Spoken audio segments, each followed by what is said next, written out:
Hello મારા વહાલા વહાલા વિદ્યાર્થી મિત્રો, કેમ છો? મજામાં? મારું નામ છે ફાલ્ગુન આદ્રોજા, હું રાજકોટથી છું અને તમે જોઈ રહ્યા છો ફિઝિક્સ વિથ ફાલ્ગુન સર. અને વહાલા વિદ્યાર્થી મિત્રો, અત્યારે આપણે જોઈ રહ્યા છીએ ધોરણ 11 ફિઝિક્સ ચેપ્ટર નંબર 7 કણોના તંત્રો અને ચાક ગતિ, કે જેમાં લાસ્ટ લેક્ચરની અંદર આપણે કોણીય પ્રવેગ વિશે માહિતી મેળવેલી હતી અને સાથે સાથે મેં તમને કોણીય પ્રવેગ અને રેખીય પ્રવેગ વચ્ચેનો સંબંધ શું છે એ પણ સમજાવેલું હતું. તો ફટાફટ એકવાર રિવાઇઝ કરી દઈએ. કોણીય પ્રવેગને આપણે કઈ રીતે વ્યાખ્યાયિત કરેલું છે કે તમને રેખીય પ્રવેગ આવડે તો કોણીય પ્રવેગ ફટાફટ આવડે. તો રેખીય પ્રવેગ અને કોણીય પ્રવેગ એકબીજા સાથે સંકળાયેલા છે. તો જે રીતે આપણે રેખીય પ્રવેગ માટે આપણે તમને ખબર છે તાત્ક્ષણિક પ્રવેગની જ વાત કરવાના છે. તાત્ક્ષણિક પ્રવેગ એટલે શું થાય? તો કે તાત્ક્ષણિક પ્રવેગ એટલે થશે dv by dt. તો જેવું કામ અહીંયા આગળ વેગ કરે છે એવું જ કામ કોણીય પ્રવેગમાં કોણ કરે છે?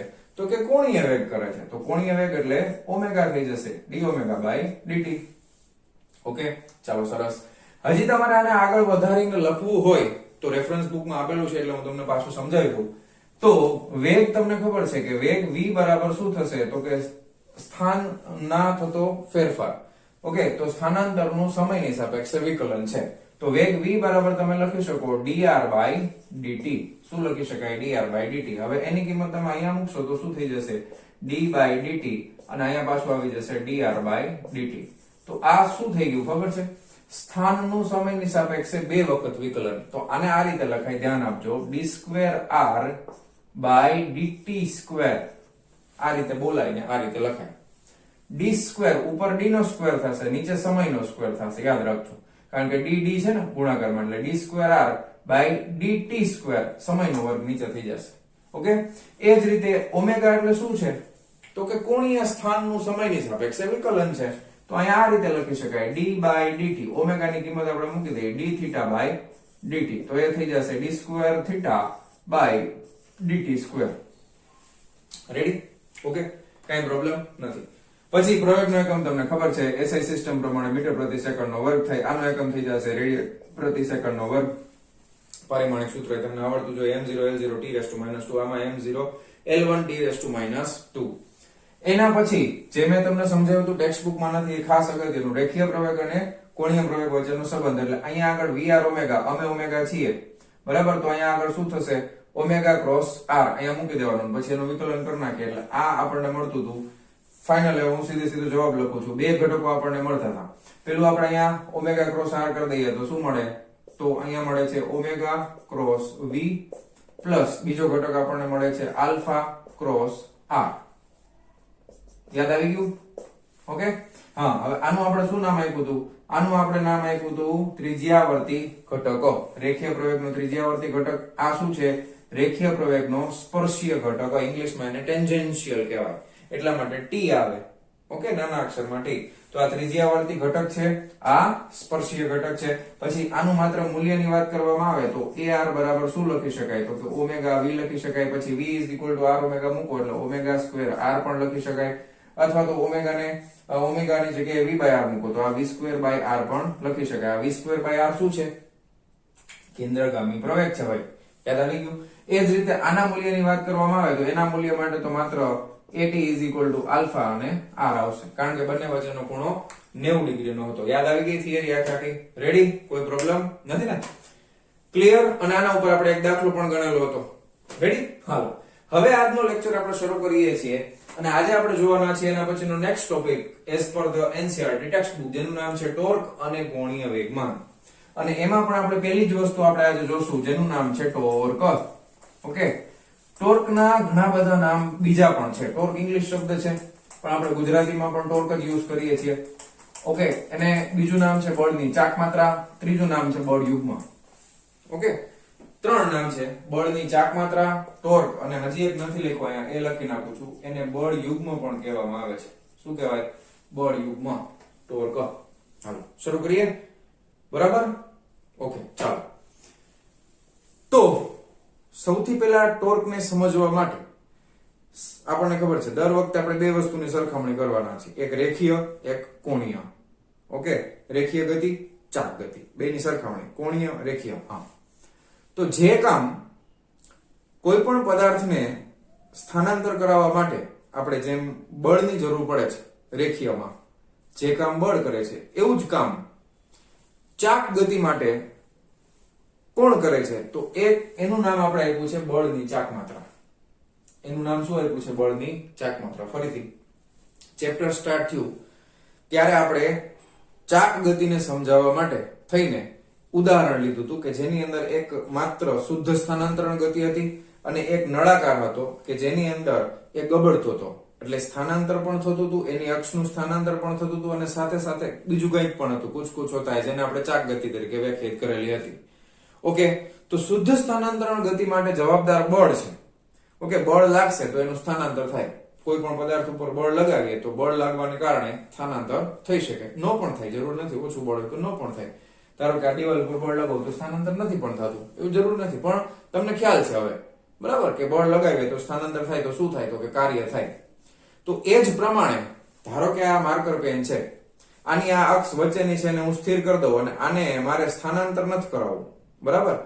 તો જો હું આને આ ડાયરેક્શનમાં બળ લગાવીશ, ધારો કે આ ફિક્સ છે, આ એકદમ મજબૂત છે, આમ બળ લગાવું તો આ ફરતી નથી, પણ હું સાઈડમાં આમ કરીશ તો એ ગોળ ફરશે. જો અહીંથી આમ, બરાબર. તો ચાક ગતિ થાય છે. ઓકે, તો એના માટે કઈ રીતે બળ લગાવવું એ ખૂબ અગત્યનું છે. ચાક ગતિ કરાવવા માટે બળ તો લગાવવું જ પડશે, પણ એ બળ તમે કઈ જગ્યા ઉપર લગાવો છો એના ઉપરથી આપણે વ્યાખ્યાયિત કરવાના છીએ બળની ચાક માત્રા. કોને વ્યાખ્યાયિત કરવાના છીએ? બળની ચાક માત્રા. ખ્યાલ આવી ગયો? Okay, perfect. ઓકે, તો સ્થાનાંતરમાં જે કામ બળ કરે છે એવું જ કામ ચાક ગતિમાં કોણ કરશે? બળની ચાક માત્રા કરશે. સરખામણી યાદ રહી ગઈ? ફરીથી સરખામણી ખાસ અગત્યની. આ સરખામણી આ આવડી જાય એટલે પછી પૂરું થઈ ગયું. ઓકે, આ રેખીય આપણે લઈ લઈ અને આ આપણે લઈ લઈ કોણીય, દર વખતની જેમ. તો રેખીયમાં જે કામ બળ કરે છે એવું જ કામ કોણીયમાં કોણ કરશે? તો કે બળની ચાક માત્રા કરશે. ઓકે, હાલો હવે બળની ચાક માત્રા શું છે એને સમજવાનો પ્રયત્ન કરીએ. તમારા બધાને ઘરે દરવાજા તો હોય જ, તો હોય જ ને સાહેબ, દરવાજા વગર થોડું હાલે. હા, હવે દરવાજો જે જગ્યાએ ફિક્સ કરેલો હોય એને મિજાગરા કહેવાય. તો હવે હું આકૃતિની મદદથી સમજાવવાનો પ્રયત્ન કરું. તમે ઘરે દરવાજા પાસે જઈને જોઈ શકો છો. અહીંયા આગળ તમે ધારો કે આ રીતનો એક દરવાજો રાખેલો છે, બરાબર. આ દરવાજો છે એવું સમજો, અને અહીંયા આ મિજાગરા ફિટ કરેલા હોય, બરાબર ને. આ રીતે ધારો કે 2-3 મિજાગરા આપણે ફિટ કરી દઈએ. હવે દરવાજાને આપણે દ્રઢ પદાર્થ તરીકે માની લઈએ. ઓકે, દરવાજો શું છે? તો કે દ્રઢ પદાર્થ છે. હવે દરવાજો દ્રઢ પદાર્થ હોય ને આ મિજાગરા ફિક્સ છે, તો ચાક ગતિમાં આપણે કયા બે વસ્તુ જોઈ છે? ચાક ગતિમાં તો દ્રઢ પદાર્થ જ્યારે વર્તુળ માર્ગે ગતિ કરતો, વર્તુળ આમ ગોળ ફરતું હોય તો એને આપણે ચાક ગતિ કહીએ છીએ. તો પહેલી વસ્તુ હતી કાં તો એની અક્ષ સ્થિર હોય, બરાબર, અક્ષ જે છે એ સ્થિર હોય. અને બીજું આપણે જોયું હતું ધૂર્ણનનું ઉદાહરણ કે જેમાં ભમરડો છે એ એક પોઈન્ટ ઉપર એની અક્ષ સ્થિર નહોતી પણ એક બિંદુ સ્થિર હતું. તો કાં તો એનું શું સ્થિર હોય? તો કે એક બિંદુ જે છે એ સ્થિર હોય. આ બે થાય તો કેવી ગતિ થઈ શકે? તો કે ચાક ગતિ થાય. જો આવું થાય તો કેવી ગતિ થાય? ચાક ગતિ. તો આ દરવાજાને આપણે ખોલવો કે બંધ કરવો છે, બરાબર. તો આ જો આ મિજાગરા વાળો આ ભાગ તો સ્થિર છે, તો આ એને અક્ષ તરીકે સ્વીકારેલી, તો આ દરવાજાને દ્રઢ પદાર્થ તરીકે લીધેલું છે. તો બધા જ બિંદુઓ છે એ બધા બિંદુઓ જ્યારે દરવાજો ખોલતા હશો અથવા બંધ કરતા હશો તો કેવી ગતિ થતી હશે દરવાજામાં? તો કે ચાક ગતિ થાય. ઓકે, આપણે દ્રઢ પદાર્થ તરીકે સ્વીકારી લીધો. દરવાજો મજબૂત છે, તૂટતો નથી. ઓકે, જ્યારે આપણે ખોલીએ છીએ અથવા બંધ કરીએ છીએ ત્યારે. હવે વિચારવાનું એ છે કે દરવાજો ખોલતી અથવા બંધ કરતી વખતે આપણે બળ કેવી રીતે લગાવીએ છીએ? કારણ કે ચાક ગતિ બળની ચાક માત્રાને સમજવા માટે બળ તો લગાવવું જ પડશે ને. બળ વગર તો હાલશે જ નહીં. તો તમે એક વસ્તુ નોટિસ કરી હોય કે દરવાજામાં હેન્ડલ છે ને એકદમ અહીં ખૂણામાં વચ્ચેની સાઈડ એક્ઝેક્ટ મિડલમાં આપેલા હોય. આ રીતે હેન્ડલ અહીંયા હોય. ઓકે, ડિઝાઇન વાળું રાખો, ડિઝાઇન વાળું રાખો. તમે કોઈ દી જોયું દરવાજામાં હેન્ડલ અહીંયા હોય કે અહીંયા હોય કે અહીંયા હોય? હેન્ડલ ક્યાં હોય? હંમેશા અહીંયા જ હોય. પછી દરવાજો ખોલતો હોય તો આ ખોલવો હોય તો આપણે કેમ ખોલીએ? ધારો કે આ દરવાજો છે એવું સમજો, મારો હાથ છે અને અહીંયા હેન્ડલ છે, તો હું ખોલવો હોય તો આમ ખોલીશ ને, બરાબર. અથવા બંધ કરવો હોય તો અહીંયાથી ધક્કો મારીશ ને, તો ફટાક દઈને બંધ થઈ જાય. અહીંયા વચ્ચે તમે ધક્કો મારો તો થાય પણ વધારે બળ લગાવવું પડે. સાચું ખોટું? બળ તો લાગે છે પાક્કું. હાલો બીજું તો કે બળ તમે આ ભાગ ઉપર લગાવો ને હેન્ડલ ઉપર તો મહત્તમ જે છે કાર્ય એકદમ ઝડપથી થશે. દરવાજો ફટાફટ અને ઓછા બળ ઉપર બંધ થઈ જશે. પણ અમુક જગ્યાએ તમે બળ લગાવો ને તો દરવાજો ખુલે નહીં, બંધ ન થાય. એવું કેવી રીતે થાય? તો કે આ દરવાજો છે, ધારો કે આ મારો હાથ છે, અહીંયા હેન્ડલ છે. હવે આ દરવાજા ઉપર તમે આમ બળ લગાવો કે જે બળની કાર્યરેખા છે ને એની અક્ષમાંથી પસાર થાય. ઈ વળી શું?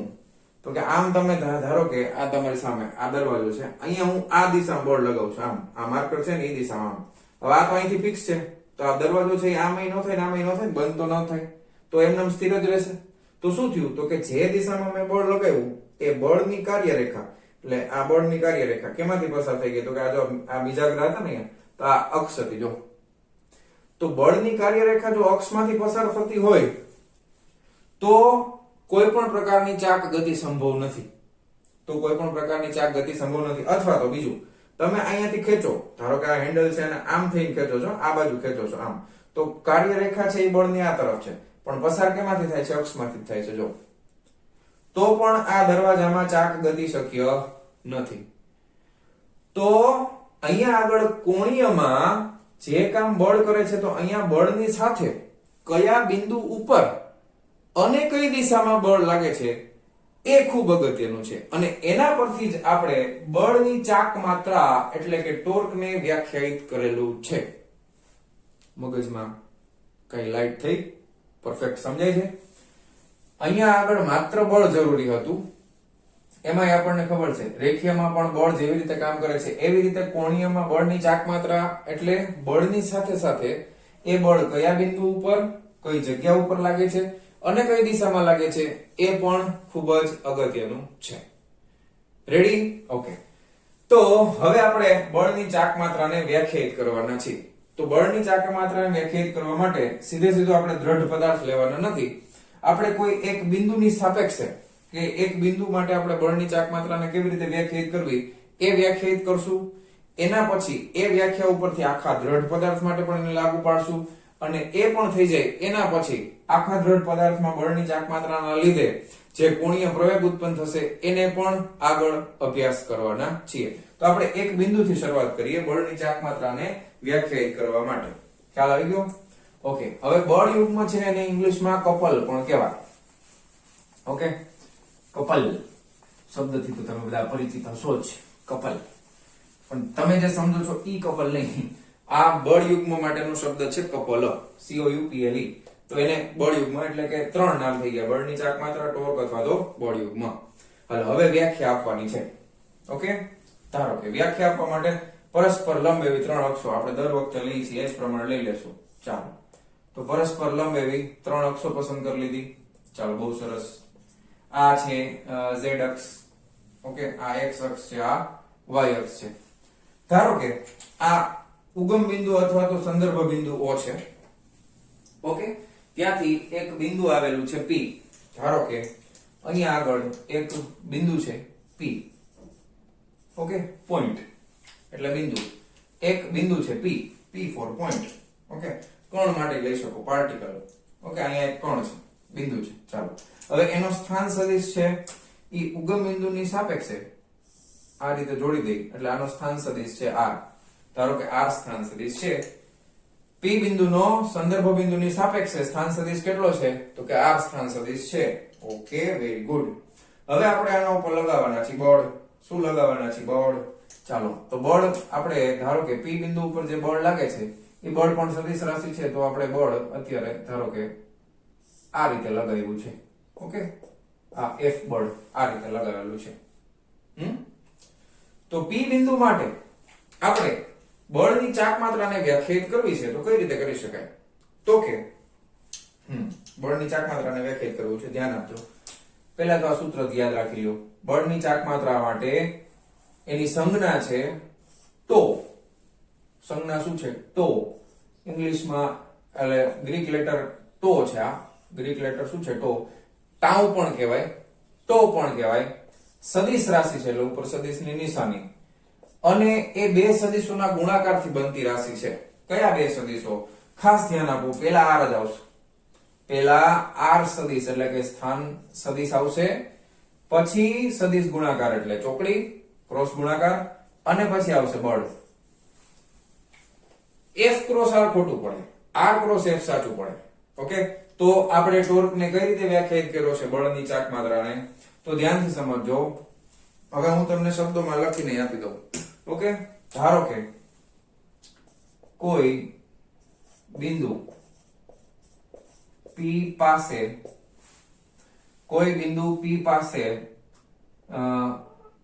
લાગતા બળની ચાક માત્રાને તે બિંદુના ઉગમ બિંદુની સાપેક્ષે તેના સ્થાન સદિશ એટલે કે r છે અહીંયા, સ્થાન સદિશ r, અને તે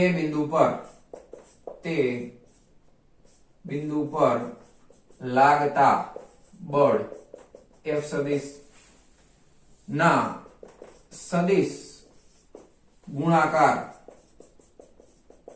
તરીકે વ્યાખ્યાયિત કરવામાં આવે છે.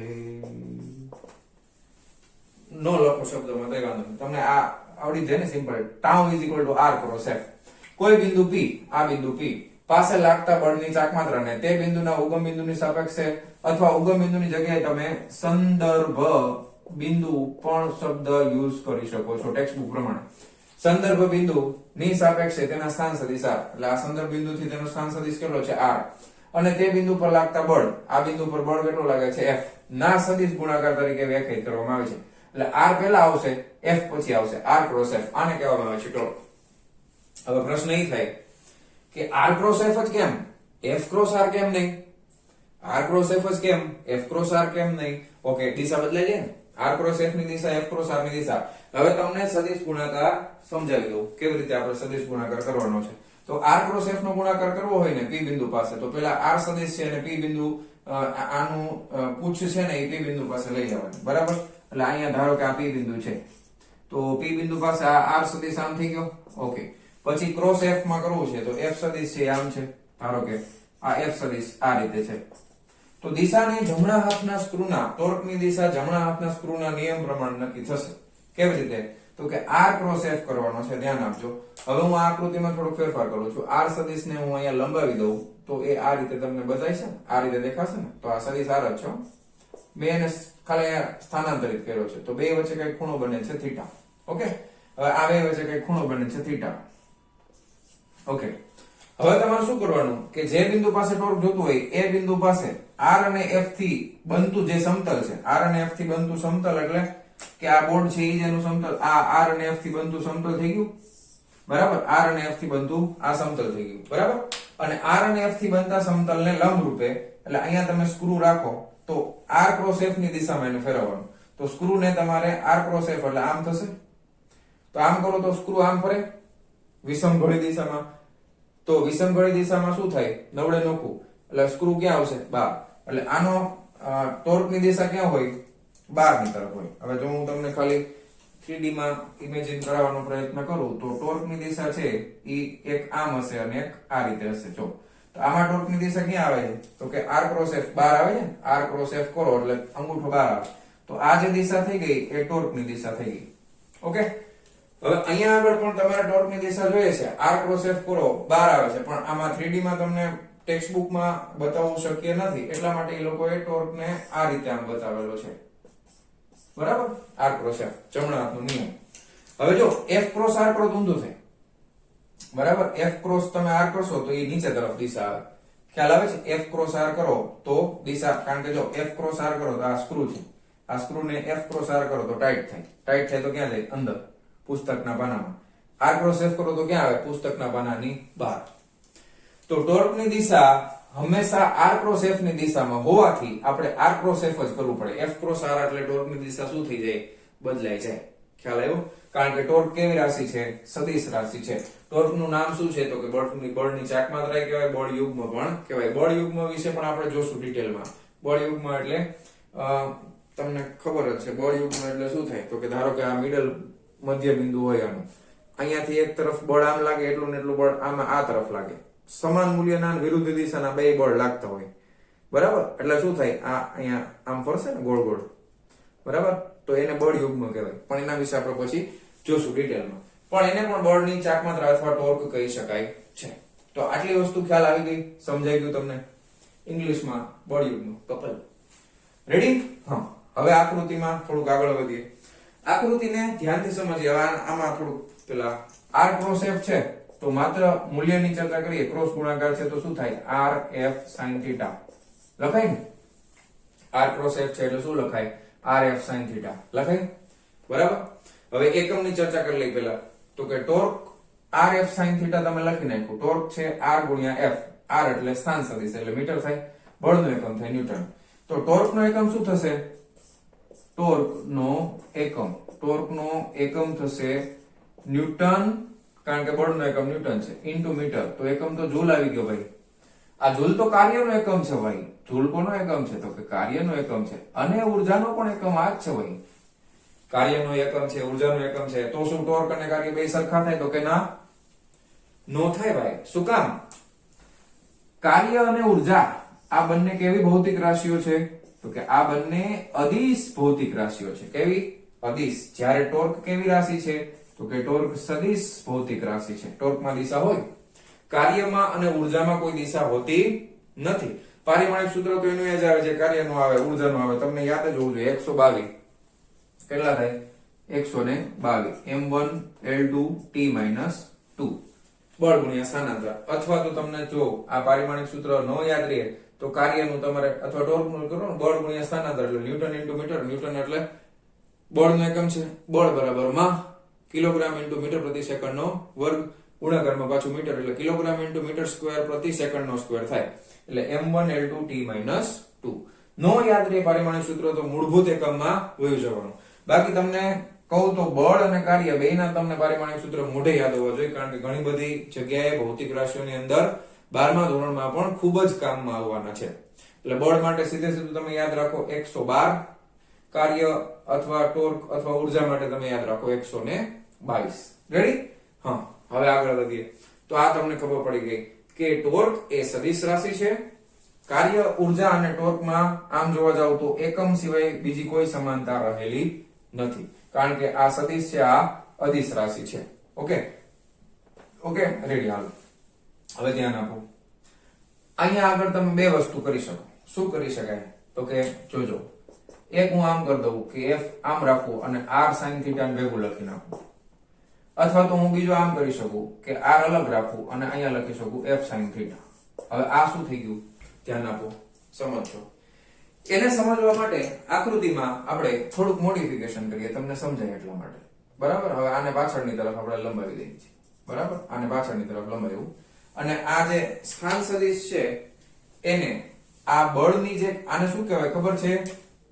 ઘણા બધા ટેક્સ્ટબુકમાં શબ્દ વાંચે ને એટલે કન્ફ્યુઝ થઈ જાય. આને કહેવાય બળની કાર્ય રેખા. બરાબર? આ બળ આ દિશામાં લાગે ને આમ, તો એ બળ કઈ દિશામાં સોરી જે દિશામાં લાગતું હોય એ જે અક્ષ હોય બળની, એને કહેવામાં આવે છે બળની કાર્યરેખા. શું કહેવાય? બળની કાર્યરેખા. તો આ ઉગમ બિંદુથી, સંદર્ભ બિંદુથી બળની કાર્યરેખા ઉપર હું એક લંબ દોરવાનો છું. તો આ મેં દોરી નાખ્યો લંબ. બરાબર? તો હવે આપણે આને સમજવા માટે ત્રિકોણ ધારી લઈએ. ધારો કે આ OP અને આને આપણે Q નામ આપી દઈએ. તો ત્રિકોણ OPQ માં તમારે ધારો કે OQ નું મૂલ્ય જોઈએ છે, તો શું કરવું પડે? એક બીજી વસ્તુ સમજો. અહીં ચોકડી થાય છે ને, બરાબર? અહીં ચોકડી થાય છે, તો અહીંયા જો ખૂણો થીટા હોય તો આ ખૂણો પણ કેટલો થાય? થીટા થાય. બરાબર? OPQ માં તમારે આ સામેની બાજુ જોઈએ છે, તો કયો ખૂણો લેવો પડે? તો કે sin θ. શું કામ sin લીધો? તો કે કર્ણનું માપ મને ખબર છે. આ કાટકોણ ત્રિકોણ થાય તો આ કર્ણ થાય ને, તો કર્ણનું માપ છે એ સ્થાન સદિશનું મૂલ્ય થશે. તો sin θ બરાબર શું થાય? તો કે આ ત્રિકોણમાં સામેની બાજુ એટલે OQ ના છેદમાં કર્ણ એટલે OP. ઓકે? હવે આપણે OQ ને કરતા બનાવી તો શું થઈ જાય? OQ બરાબર OP sin θ થાય. શું થાય? OP. હવે OP એટલે શું છે? તો કે r સદિશ, સ્થાન સદિશનું મૂલ્ય છે. તો એને હું લખી શકું ખાલી r. ઓકે? અને ગુણાકારમાં તો sin θ છે, તો આ થઈ ગયું OQ. ઓકે? OQ એટલે r sin θ. રેડી? હવે આ શું છે r sin θ? તો કે આ જે સ્થાન સદિશ છે ને એનો બળની કાર્યરેખા ઉપરનો લંબ ઘટક છે. એ શું છે? સ્થાન સદિશનો બળની કાર્યરેખા ઉપરનો લંબ ઘટક છે. એટલે તમે આને r પરપેન્ડિક્યુલર વડે દર્શાવી શકો છો. આ OQ ની લંબાઈ કેટલી થાય? તો કે r પરપેન્ડિક્યુલર જેટલી થાય. બરાબર. હજી એક બીજી વસ્તુ ટેક્સ્ટ બુકમાં નથી આવી પણ હું તમને સમજાવું. ધારો કે એ જ રીતે આ બળ છે ને એના પણ તમે બે ઘટક લઈ શકો. આ r સ્થાન સદિશ છે અને હું અહીંયા આ નીચે લખી નાખું r સ્થાન સદિશ. બરાબર. હવે ધ્યાનથી જોજો શું કરું છું. આ બળમાંથી છે ને અહીંયા એક લંબ ઘટક દોરું છું આમ આ રીતે. ઓકે. હવે અહીંયા આપણે ત્રિકોણનું નામ કંઈક બીજું આપી દઈએ. OPQ આ r અને s. બરાબર. તો એને હું રેડ માર્કર થી ડ્રો કરું. ત્રિકોણ PRS માં હવે આના માટે તમે sin થીટા લ્યો તો જરાક. તો sin થીટા બરાબર સામેની બાજુ એટલે RS ના છેદમાં કર્ણ એટલે PR થાય. હવે RS નું મૂલ્ય કેટલું થાય? તો કે RS બરાબર PR sin થીટા. હવે PR કેટલું છે જોવો તો જરાક. PR એટલે બળ છે સદિશના સ્વરૂપમાં. તો એનું આ લંબાઈ કેટલી થાય? બળના મૂલ્ય જેટલી. એટલે એને ખાલી F વડે દર્શાવે. તો F sin થીટા બરાબર શું થાય? PR. તો એ બળનો લંબ ઘટક છે. આ F પરપેન્ડિક્યુલર એને આ રીતે દર્શાવાય. F પરપેન્ડિક્યુલર બળનો લંબ ઘટક. ખ્યાલ આવ્યો? ઓકે. હા. તો હવે તમે આને આ રીતે લખી શકો. r sin થીટા એટલે શું છે ભાઈ? r sin થીટા બરાબર આ છે r પરપેન્ડિક્યુલર અને f sin થીટા એટલે શું છે? તો કે એ છે f પરપેન્ડિક્યુલર બળનો લંબ ઘટક. ઓકે. ચાલો હવે અહીંયા તમે આ રીતે લખી શકો આને f r પરપેન્ડિક્યુલર અને આને આ રીતે લખી શકાય r f પરપેન્ડિક્યુલર. કોઈ પ્રોબ્લેમ નથી. બધી રીતે સાચું જ છે. કાઈ વાંધો નથી. ઓકે. તો આ રીતે આપણે બળની ચાક માત્રા અથવા તો ટોર્કને વ્યાખ્યાયિત કરેલું છે. હજી એક બીજી વસ્તુ જુઓ કે હવે સદિશ ગુણાકાર છે તો ટોર્ક માટે સદિશ ગુણાકારને લગતા બધા જ નિયમો આને પણ લાગુ પડશે. આ ટોર્કને સદિશ ગુણાકારના જેટલા નિયમ છે એ બધા લાગુ પડશે. ધારો કે પ્રશ્ન આપણે એમ કહીએ કે ભાઈ r ની દિશા ઉલટાવવામાં આવે તો ટોર્કની દિશા પણ બદલાઈ જશે. કેમ? તમને અહીંયા આકૃતિમાં જ સમજાવી દઉં. ધારો કે r ની દિશા ઉલટાવવામાં આવે એટલે r ની દિશા અત્યારે આમ છે ને, ઉલટાવવામાં આવે એટલે મારે આ ઉગમ બિંદુ આ જ રાખવાનું પણ r આમ દોર નાખવાનો. તો r આ દિશામાં થઈ ગયો. આ ઉલટાયેલો r છે એને હું r' વડે દર્શાવું. હવે તમે જો અહીંયા તમે r ક્રોસ f કરો તો અંગૂઠો બહાર આવે છે. r ક્રોસ f કરો તો અંગૂઠો બહાર આવે છે. પણ અહીંયા r' ક્રોસ f કરો તો અહીંયાથી આમ જવાનું ને. આમ જાય તો અંગૂઠો ક્યાં આવે? અંદર. તો ટોર્કની દિશા શું થઈ ગઈ? ઉલટાઈ ગઈ. પણ તમે r ની દિશા ઉલટાવી નાખો અને f ની દિશા પણ ઉલટાવી નાખો. ધારો કે આ સદિશ f છે એની દિશા પણ ઉલટાવી નાખો અને તમે r ક્રોસ f કરો. હવે r ક્રોસ f કરો તો પાછો અંગૂઠો ક્યાં આવે? r cross f. અહીંયા r ક્રોસ f કરો તો બહાર જ આવે. અહીંયા પણ r ક્રોસ f. બેયની દિશા ઉલટાઈ જાય તો ટોર્કની દિશા ઉલટાતી નથી. પણ કોઈ એકની દિશા ઉલટાવી નાખશો તો ટોર્કની દિશા ઉલટાઈ જશે.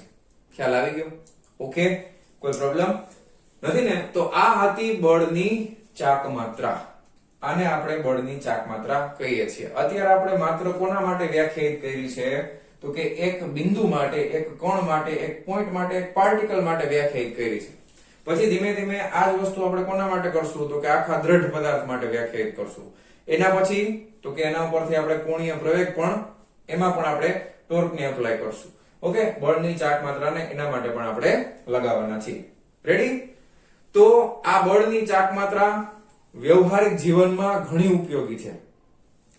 કોઈ પણ દરવાજા ખોલવા માટે, બારી ખોલવા માટે એના માટે તો ટોર્ક લાગે છે. પછી તમને પ્રેક્ટિકલ ઉદાહરણ આપું. ડંકી નામ સાંભળ્યું છે? ડંકી. પાણી આવે, બોર કરેલો હોય, ડંકી હોય. બરાબર? પાણી ગામડાની અંદર હજી ડંકી સિટીમાં હવે બહુ ઓછી જોવા મળે છે. બોરવેલ જ નાખી દીધી હોય. બરાબર? ડંકીમાં તમે ડંકીનું હેન્ડલ હોય ને, ડંકીનો હાથો એ લાંબો હોય. શું કામ? કારણ કે બળ ઓછું લગાવવું પડે. બરાબર? હવે એક બીજી વસ્તુ સમજી લો હારે હારે. તમારે ટોર્ક વધારવું છે તો શું શક્યતા છે? ટોર્ક કેટલી વસ્તુ ઉપર આધાર રાખે છે? તો કે ટોર્ક આધાર રાખે છે r ઉપર, f ઉપર અને ખૂણા ઉપર આધાર રાખે છે. કેના ઉપર આધાર રાખે છે? r ઉપર, f ઉપર અને ખૂણા ઉપર. તો કઈ રીતે ટોર્ક વધારી શકાય? તો કે ટોર્ક વધારવા માટે કાં તો r ને વધારો કાં તો બળને વધારો અને કાં તો ખૂણો એવી રીતે સેટ કરો કે જેથી sin θ ની કિંમત મહત્તમ આવે. તો પહેલી શક્યતા છે લંબાઈમાં વધારો, તો હેન્ડલ જેટલું લાંબુ હોય એટલું ટોર્ક વધારે મળે. બીજી શક્યતા ખૂણો, sin નું મહત્તમ મૂલ્ય ક્યારે મળે? તો કે sin 90 હોય ત્યારે. તો θ બરાબર 90 ડિગ્રી હોય તો ટોર્ક આપણને કેવું મળે? મહત્તમ મળે. પ્લસ RA વધારે હોવું જોઈએ, પ્લસ F વધારો તો ટોર્ક વધી ગયું. બીજો પ્રશ્ન, બીજી વસ્તુ ખાસ યાદ રાખજો, ટોર્ક શૂન્ય ક્યારે થાય? હવે બોર્ડમાં જગ્યા ઓછી છે પણ ટોપિક એકદમ નાનો છે એટલે હું તમને સમજાવી દઉં. બરાબર, ટોર્ક શૂન્ય ક્યારે થાય? અહીંયા ચોકઠામાં ધ્યાન આપજો. આ સૂત્ર ઉપરથી તમને શું ખબર પડે? ટોર્ક ક્યારે શૂન્ય થાય? તો કે ટોર્ક ત્રણ રીતે શૂન્ય થઈ શકે. સ્થાન સદિશ છે, આ કોણ છે એને તમે અહીંયા ઉગમ બિંદુ પાસે લઈ આવો તો ટોર્ક 0 થાય. કારણ કે તમે યાદ રાખો દરવાજાનું ઉદાહરણ, તમે હેન્ડલને અહીંયાથી ધક્કો મારો છો અથવા ખેંચો છો તો આમ દરવાજો ફરે છે, પણ અહીંયા તમે એક્ઝેક્ટ એની અક્ષ જે છે ત્યાં આગળ તમે ગમે એટલું દબાવો તો દરવાજો ખુલે કે બંધ થાય નહીં. તો પહેલી વસ્તુ એ યાદ રાખો કે r બરાબર 0 તો ટોર્ક ટાઉ બરાબર 0. રેડી? બીજું, બળ 0 હોય તો ટોર્ક 0 થાય, સાવ સિમ્પલ. f બરાબર 0 તો ટોર્ક ટાઉ બરાબર 0 થાય. બરાબર? ખૂણો, ખૂણામાં બે શક્યતા છે. કાં તો તમે દરવાજાને આમ ધક્કો મારો તો પણ ટોર્ક ન લાગે, બળની ચાક માત્રા, કાં તો તમે દરવાજાને ખેંચો. તો બે કેસની અંદર જો તમે ધક્કો મારો છો તો સ્થાન સદિશ અને બળ વચ્ચેનો ખૂણો બને છે 180 ડિગ્રી, અને જો તમે ખેંચો છો તો સ્થાન સદિશ અને બળ વચ્ચેનો ખૂણો બને છે 0 ડિગ્રી. તો બે કેસની અંદર એટલે કે જો θ બરાબર 0 ડિગ્રી હોય અથવા θ બરાબર 180 ડિગ્રી હોય તો ટોર્ક કેટલું થઈ જાય? 0. બરાબર? તો ખાસ આમાંથી તમને MCQ ઘણા બધા પૂછી શકે, કઈ કઈ કન્ડિશનની અંદર ટોર્ક 0 થાય, એટલે તમને પ્રેક્ટિકલ ઉદાહરણના સ્વરૂપમાં MCQ પૂછે. બરાબર? તો એવી રીતે તમારે યાદ રાખવું પડે કે જો r બરાબર સ્થાન સદિશ 0 હોય તો બળ 0 હોય તો, અથવા તો θ છે એ 0 અથવા 180 ડિગ્રી હોય તો ટોર્ક કેવું થઈ જાય? 0. રેડી? તો આટલી વસ્તુ તમારે બળની ચાક માત્રા માટે યાદ રાખવાની છે. ઇંગ્લિશમાં એને કહેવાય moment of force. Okay, torque પણ કહેવાય, બળ યુગ્મ પણ કહેવાય. બળ યુગ્મ આપણે પછી હજી ડિટેલમાં જોવાના છીએ. સાયકલમાં પેડલ મારો છો ને, આમથી આમ લાગે ને પેડલ, સાયકલ એટલે પગેથી આમ, હાથે જ ન લાગે. સાયકલમાં જે તમે પેડલ મારો છો એ શું છે? તો કે બળ યુગ્મ છે. પછી એના વિશે પાછું આપણે ડિટેલમાં જોશું. મેં એક ઉદાહરણ તો તમને આપ્યું, સેન્ટરથી ફિક્સ હોય ને બે બાજુથી સમાન બળો વિરુદ્ધ દિશામાં લાગતા હોય તો પણ શું લાગતું હોય? તો કે ટોર્ક લાગતું હોય. રેડી? તો ફટાફટ આટલી વસ્તુ નોટ ડાઉન કરો અને આજના લેક્ચરમાં આના ઉપર આધારિત એક ઉદાહરણનો દાખલો છે એ જોઈ લઈએ. બરાબર? અને કોણીય વેગમાન છે એ નેક્સ્ટ લેક્ચરમાં આપણે કવર કરી લેશું. રેડી? તો ફટાફટ વિડિયો પોઝ કરી અને આટલી વસ્તુ લખી નાખો. ચાલો જવા દઉં છું. હા, ચાલો લખી લેજો. ચાલો વિદ્યાર્થી મિત્રો, હવે આપણે જોવાના છે ઉદાહરણ નંબર 7.5. એકદમ સિમ્પલ ઉદાહરણ છે. શું કહે છે? ઉદ્ગમ બિંદુને અનુલક્ષીને, એટલે કે સંદર્ભ બિંદુ, ઉદ્ગમ બિંદુ, બળ આ આપણને આપેલું છે, એટલે બળ આપણે લખી નાખીએ સદિશના સ્વરૂપમાં. F સદિશ = 7i cap + 3j cap - 5k cap નો ટોર્ક શોધો. ટોર્ક ગોતવાનું છે. જે કણ પર બળ લાગે છે તેનો સ્થાન સદિશ આટલો છે. હવે સ્થાન સદિશ એટલે r. બરાબર? i cap - j cap + k cap છે. ઓકે, તો આપણે ટોર્ક ગોતવાનું છે. તો ટોર્ક માટે આપણને ખબર છે torque τ = r × f. Ready? Okay, ખાસ યાદ રાખજો. હવે આ સદિશ ગુણાકાર માટે આપણને કયું ખબર છે? નિશ્ચયકનો નિયમ ખબર જ છે. નિશ્ચયકમાં ખાસ ધ્યાન એ રાખવાનું છે કે તમારે r પહેલા લખવાનું અને f વાળું પછી લખવાનું છે, નકર જવાબ માઈનસમાં આવશે. બરાબર? એટલે ધ્યાન આપો. નિશ્ચયક તમને આવડે છે, i cap આગળના લેક્ચરમાં જોયું છે આપણે, i j અને k. બરાબર? r × f છે એટલે પહેલા r ના લખવાના, 1 -1 અને +1. f ના પછી લખવાના 7 3 અને -5. નિયમ તમને ખબર છે નિશ્ચયકના. હવે i cap વાળું જોઈએ છે, તો i cap વાળું જોતું હોય તો આપણે આ કોલમ અને આ રો એને ઢાંકી દેવાની અને આનો ચોકડી ગુણાકાર કરી અને માઈનસ કરી આનો ચોકડી ગુણાકાર કરવાનો, એટલે 5 × 5. બરાબર? માઈનસ માઈનસ પ્લસ થઈ ગયા, પછી માઈનસ 3 × 3 ગુણાકારમાં શું આવે? i cap. j cap વાળું માઈનસ આવે એટલે પહેલેથી માઈનસ, એમાં આ ને આ કાઢ નાખવાનું, 5 × 5 એટલે -5, 7 × 7 એટલે -7. બરાબર? અને અહીંયા આવી જશે j cap. પછી k cap વાળું એટલે પ્લસ k cap પછી ગુણાકારમાં ચોકડી 3 એકુ 3 આ માઇનસ માઇનસ પ્લસ થઈ જશે 7 એકુ 7 ઓકે તો 5 માંથી 3 જાય તો 2y કેપ પછી 7 ને 5 12 પણ માઇનસ 12 છે ગુણ્યા માઇનસ એટલે માઇનસ માઇનસ પ્લસ 7 ને 5 12 જે કેપ અને 7 ને 3 10 એટલે પ્લસ 10 કે કેપ ઓકે તો આ આપણને મળી જશે ટોર્ક ટોં અથવા ટાઉં છે એકદમ સિમ્પલ નિશ્ચયકના નિયમનો ઉપયોગ કરવાનો ક્રોસ ગુણાકાર તો તમને આ મેથ્સ છે પ્યોર હવે આમાં કઈ ગણિત નથી પણ ખાસ ધ્યાન રાખવાનું જે પહેલા હોય એ પહેલા લખવાનું તમે ફોર એક્ઝામ્પલ આ પહેલા લખશો ને આ પછી લખશો ને તો આ બધો જવાબ માઈનસમાં આવશે એ ખોટું પડે બરાબર એટલે આ રીતે કરવાનું છે સિમ્પલ એકદમ એક્ઝામ્પલ છે લખી નાખો ફટાફટ વિડિયો પોઝ કરીને ચાલો તો મારા વાલા વિદ્યાર્થી મિત્રો આજનો આ લેક્ચર આપણે અહીંયા પૂરો કરીએ છીએ મળીએ છીએ નેક્સ્ટ વિડિયો લેક્ચરમાં આના પછીના ટોપિકની સાથે ત્યાં સુધી આવજો